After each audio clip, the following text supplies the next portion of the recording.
Tô me arrumando aqui para ir para academia. Não é todo dia que a gente tem vontade de ir, mas a gente tem que fazer. E essa disciplina é Saturno. Vi um texto na minha comunidade e queria refletir sobre esse assunto aqui. Essa semana a gente tem uma conjunção muito importante entre Saturno e Rahu. Rahu é o nó do norte na astrologia védica. E essa conjunção ativa os pontos do último eclipse do dia 29. Mas o que isso reflete na nossa realidade?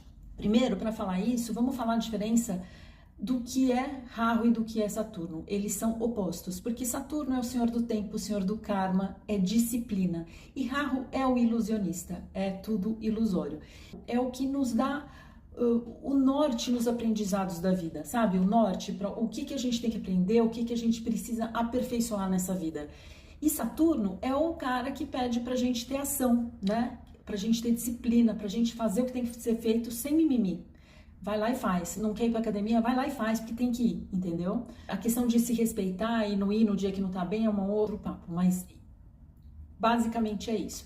Então, o que acontece? Quando a gente tem essa energia de Rahu, que é o ilusionista, a gente olha para uma realidade que não é nossa e a gente acaba não fazendo o que tem que ser feito porque a gente tem medo de não ter a melhor performance, a gente tem medo de errar, a gente tem medo de não fazer como o outro faz, de não ser como o outro faz, de não ser como toda essa realidade, principalmente hoje virtual que a gente vive do online, não ser exatamente aquilo que é o legal, que é o esperado. E isso nem sempre é a nossa realidade. E Saturno pede o oposto. Saturno pede, vai lá e faz. Não tá perfeito? Vai lá e faz. Vai lá e faz. Tem que fazer o que tem que fazer. Porque Saturno é aquele que traz para nós as lições, os aprendizados da vida. Ele traz para nós o resultado dos nossos aprendizados. Então, assim, não é por isso que todo mundo tem medo de Saturno. Fala, nossa, Saturno vai me castigar. Não é que ele castiga. Se ele te coloca ali, se você tem uma direção a seguir e você não segue, ele vai repetir aquilo para que você repita o que tem que ser feito. É muito simples. Parece muito simples e óbvio, mas é que na real a gente não faz. A gente sabe, por exemplo, tem uma prova, sabe que tem que estudar, mas vai lá e não estuda. Porque não estuda, sabe que tem chances de não ir bem na prova.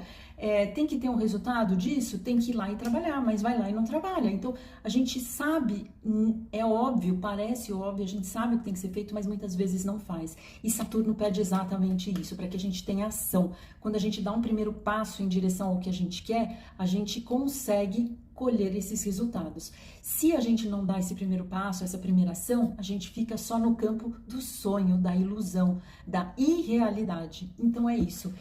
Você escolhe, vou agir, vou fazer o que tem que ser feito, ou prefiro viver uma ilusão, tendo medo de errar, tendo medo de falar, tendo medo de sentir, de tudo isso. Essa